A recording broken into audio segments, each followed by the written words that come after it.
Hi guys and welcome back to the channel. Today I've got two replays in the British Tier 10 Premium Medium Tank, the Centurion Action 10. Now there's a bit of a theme to this video, and that is that we're going to have two really good replays in the Centurion Action 10, both on Prokhorovka and both from the same spawn. And that's because Prok is, as we all know, a great map for tanks, especially medium tanks, that have good gun depression, good DPM, good view range, and reasonable turret armor to be able to abuse the mid-range, spot out, get assistance damage, and just keep snapping out the shots. And that's something the Centurion Action 10 is very good at. I've always enjoyed the Centurion Action 10, even from back before 6.0, right? Because this was one of those tanks where the gun...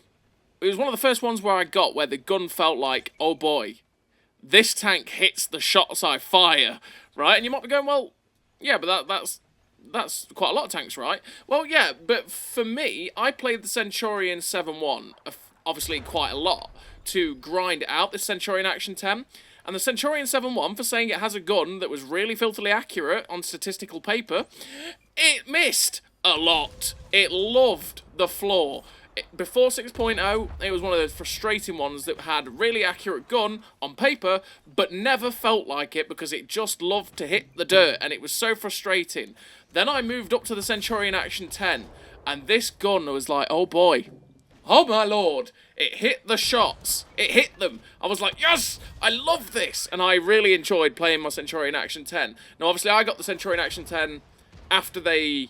Because I never got to play the original FV4202, for example. I ended up unlocking this tank after they changed the 4202 for this tank. This is obviously, if you're thinking, but the 4202 is still in the tech tree. They removed the FV4202 for quite a while, and if you had the FV4202, they gave you the FV4202P, the tech tree, not the tech tree, the Tier 8 premium tank, and then gave you the Centurion Action 10 at Tier 10. They basically removed the FV4202 at Tier 10. But then, by popular demand, back in, 2019, I think it was, they brought it back at Tier 10 as an option to pick as a medium tank alongside the Centurion Action 10. But I digress. I played this tank a lot. I really enjoyed the gun. This was actually, for quite a while, my fastest 3-mark at Tier 10. I think I did it in about 82 games, I think it was. And this is, like, back in 2017 or something like that. So, back when I was still, realistically, learning how to play the game properly, essentially. It was one, just because I loved playing it. I felt like I got so much out of it. I felt like it was consistent for me. I felt like I knew how I could push it to get all the damage out of it. It's one of the first tanks that I really, truly clicked with, essentially, is what I'm trying to say, was the Centurion Action 10. Just because it was beautiful. The gun was beautiful. The mobility was decent. The aim time, the accuracy, the view range. I just felt like I could do so much with this tank, and I really enjoyed it.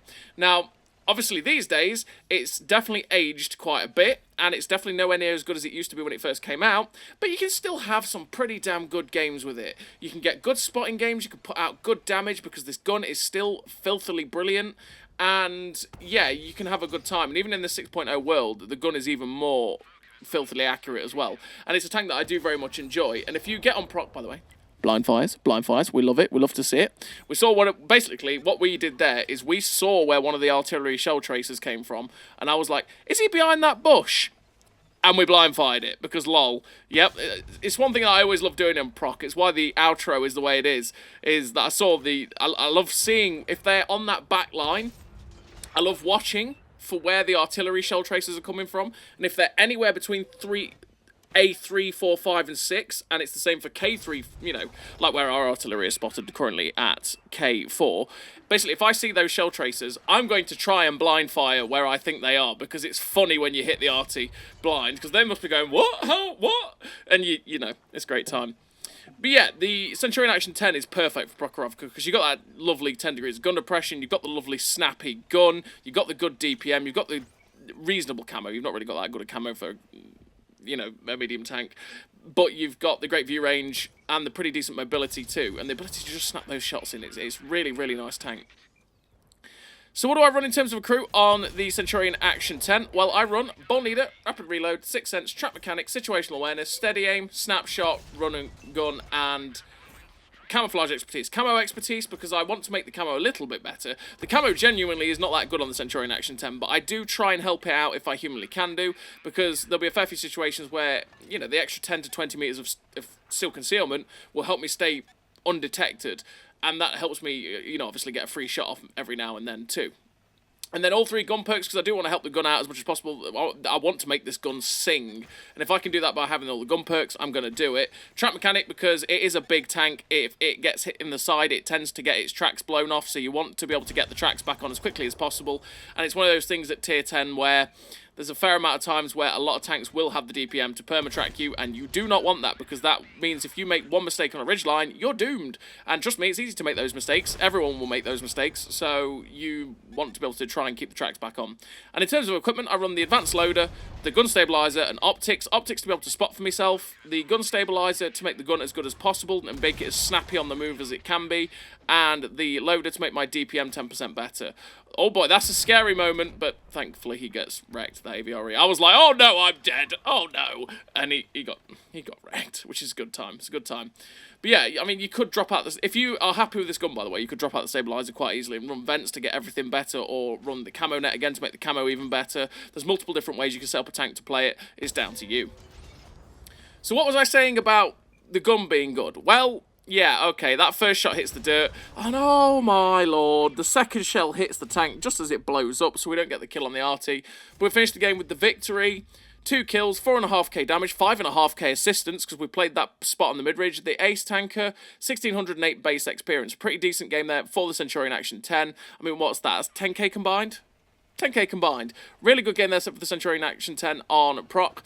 That position at F3 is a very good position to, again, use. It's the opposite position to the E3 position, and it's a place you want to go in a tank with 10 degrees of gun depression that's got good view range, because from there, you can spot out, you can get good assistance, and you can keep snapping the shots off at people along the 2 line as they get spotted. And especially when you've got a gun as good as this, you can just keep doing it. And that is what we're going to do on Prokhorovka on the same spawn yet again. So we are taking this position here on proc so that we can spot out and then we can keep trying to snap the shots in. But obviously with the mid-ridge on proc, you have to be careful, because it's very easy for all of a sudden your hit points to just vanish, okay? It's very, very easy for that to happen. You basically do not want to sit on the ridgeline. You want to poke up, get your shot off, pull back. That's what you have to do. You can't just sit and go, okay, I'm going to aim up, I'm going to fire. Because the longer you sit still, the more chance something is going to absolutely smash you through the turret, and it's not going to go well. Obviously, for something like the Centurion Action 10, you do have angles on the turret, and that means you will ricochet shots off the top of your turret, but you do have to be very, very careful with this Action 10, because the turret is not infallible. It is not super strong. It will basically take hits where it feels like taking hits. Because of the angles, you will ricochet a decent amount of shots off of it when you're hull down, but they will still probably go through the lower part of your turret if it catches you there. And plus that cupola on top that you can see right there will get hit as well, and will get penned, so you have to be very, very careful. You don't want to sit still on a ridgeline at all. The only type of tank that you could just go sit on the ridgeline and go, I'm just going to unload now, is something like a Cranbarn or a Mill 2, you know. Something with that absolutely phenomenal turret armor, or, you know, a Minotauro as well. But when you are in this sort of position, you can see me, I'm constantly looking left to right. I'm not just sitting focusing on one tank, constantly going left, right, left, right. You can see me watching everything that's going on the ridgeline, because there's a lot of times where you can turn your turret, be a little bit too focused on what's going off in front of you, and someone like that FV215B on the right will get a free shot into the side of your turret. So you do have to be very, very careful of that, and just keep your eye on what is going off at all times on the ridgeline. It takes a lot of focus to do it, and it takes a lot of paying attention, essentially, to make sure that you're not going to lose all your hit points and maximising what you're doing. So we're up to 1600 damage so far with 1400 assistance. We're up, what, 3k combined? And it's 3 minutes into the game. We've not really done that much for 3 minutes into the game, considering how much we were on before in the last game. But what we're just trying to do is keep the shots flowing. We're trying to get the shots into the side of this TNH VZ51's turret to try and get rid of it, because he is in a danger position. We're being very careful of the AVRE, naturally, and there's the shot from the FV2 on 5B, because, like I say, players in that position will take the opportunity to get shots into the side of your turret if you are not careful. So you have to watch that. But thankfully for me, the FE215B gets caught out by all the TDs and the medium tank that was over there, although that medium tank stayed up on the ridgeline for far too long and overexposed to get that FE215B out and ended up getting smashed by everything that's at the back of the map. But now that FE is gone, I'm a little bit safer from that right-hand side. I am trying my best to get shots into these two light tanks as well, because generally with Proc, if you have a good light tank player that will keep spotting the enemy team up, you will win. And whichever team has that better light tank player, or the better player spotting, is the way I'd put it, because it doesn't always have to be a light tank. The better player that is in a good position that will keep lighting tanks up, essentially. If you can get rid of that tank that is lighting everything up, you will win Proc easily. If you get rid of the vision, you will win, because Proc is a lot about the vision that you can get out. And as you can see, oh, that shot missed on the RU. That is a sad time. If we can get rid of these pesky light tanks, we can stop the tanks that are patrolling the mid-ridge, and also it'll make it easier for us to keep poking up and getting damage. We do actually manage to get the shot into the RU there, which tracked him, and the T-49 blapped him, and he is gone. I decide now, okay, you know what, I am the vision. I'm going to move up into the bowl. They've receded a little bit, like the AVREs pull way back from the ridgeline. So what I want to do is pull up into the bowl, and then I can start spotting things out even easier from this position, because you can spot a lot more that sits down back at B2, B3, and in their cap area, like this VK4502A from the bowl. But the bowl is a dangerous game to play. Back in the day, it used to be the play, because there was a lot less bushes and stuff like that. It was a lot harder to camp at B2, and if anyone with really good view range took this position here, they would basically get insta-spotted as soon as they poked out the little ridgeline at B2. But that's not the case anymore, obviously. With Proc, there's a lot more bushes, so it's a lot harder to spot, which means it's also a worse play to take. You have to have the right moment to take the bowl in Proc, because if you take it too early, you'll end up getting focused out too quickly, and you'll get shot a lot, and you'll die. And also, as well as that, is if you take the bowl too early before you've wiped out the people that are threatening you from, like, E4, E5, again, you can't poke, because you'll just keep taking shots left, right, and centre from everywhere, essentially, and it just, yeah, it becomes a bit of a problem. So now we're going for the push. We've shut down the VK4502. It's like Mr. ELCE even 90. I want to get rid of you. We get a nice shot on the move. We take a shot with from HE with something. It was an OHO. We take a hit from the OHO with his derp gun.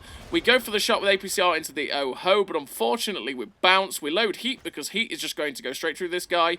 We took a hit as well from the medium tank, which is really, really sad, because that means that we're now we're a potential one-shot for the OHO if he splashes us. We do have to be very, very careful. He ends up missing, though, so we can now just take the chance to go up there and start putting the heat rounds in. He gets shut down. There's only 2 tanks left on the enemy team. It is that medium tank that ran away, which I think was the WZ-120, and he is the only one left. So we're going to try our best to go and close the distance, try and get the shot in if we can. We've got to take the only way up, and my driving sucks, so we don't get the shot towards Ragnarok. It was a Ragnarok, not WZ-120.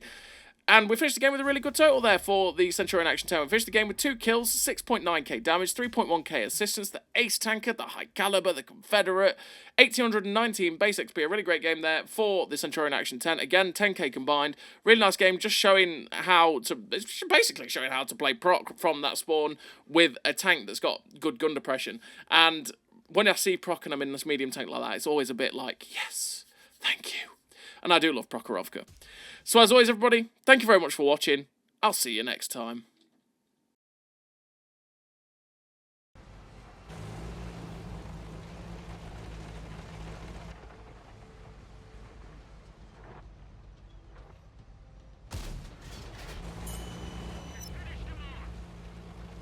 A great success!